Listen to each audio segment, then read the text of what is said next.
비트겐슈타인, 철학의 목적은 사상의 논리적 해명이다. 비트겐슈타인이 이해하는 철학의 과제는 4세기 언어가 쳐놓은 함정들에서 벗어나도록 보살피는 일이다. 전통에서 전해진 철학적 문제들의 엄청난 혼란에서 구원하는 길은 말의 게임들을 밝히고 묘사하는 데 있다. 우리가 파괴하는 것은 그냥 공중누각일 뿐이다. 우리는 말이 서 있는 그 바탕을 드러내는 것이다. 그러므로 철학은 최종적으로 풀 수 없는 문제들을 언급하는 것이 아니다.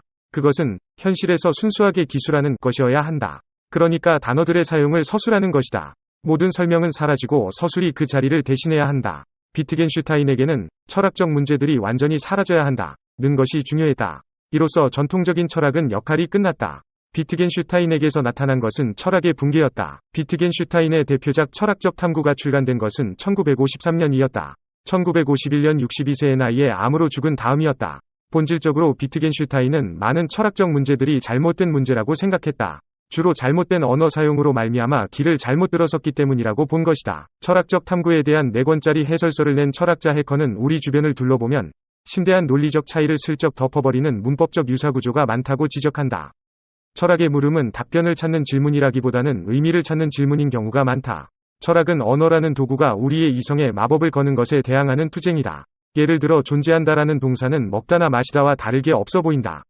하지만 그 대학에 고기를 먹지 않거나 포도주를 마시지 않는 사람이 얼마나 되느냐고 묻는 것은 말이 되지만 그 대학에 존재하지 않는 사람이 얼마나 되느냐고 묻는다면 말이 안 된다. 이것은 말장난만은 아니다. 비트겐슈타인의 기본 아이디어는 철학은 문제를 해결하기 위해서가 아니라 문제를 없애기 위해 존재한다는 것이다.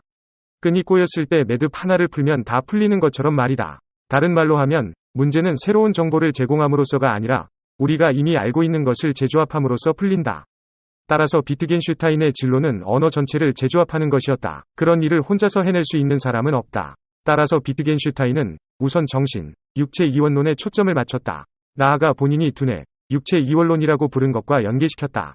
이 두 가지 이원론은 잘못된 개념이라고 그는 말했다. 의식을 두뇌 속에 있는 자기 검열 메커니즘에 비교한다면 엉뚱한 길로 들어선 것이라는 이야기다.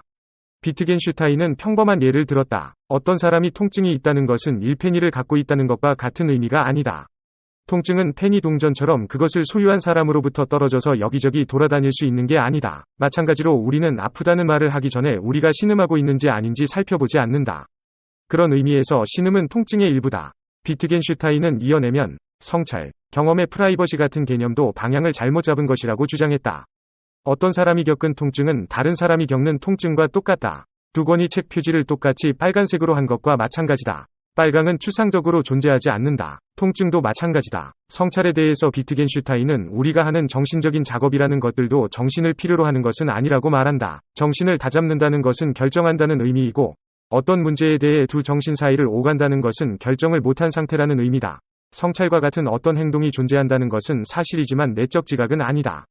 그것은 기억을 마음속에 그려보는 것이다. 가능한 상황을 상상해보고 어떠어떠한 사태가 벌어질 경우 갖게 될 느낌을 마음속에 그려보는 것이다.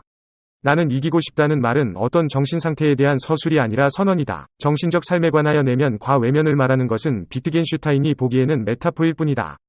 우리는 대개 치통은 신체적 통증이고 슬픔은 치통처럼 아픈 게 아니다. 비트겐슈타인이 볼 때 정신이라는 개념은 따로 필요치 않다. 그리고 두뇌에 대해 생각하는 방식에 있어서 좀 더 세심할 필요가 있다. 통증이나 희망, 실망을 느끼는 것은 사람 이지, 두뇌가 아니다.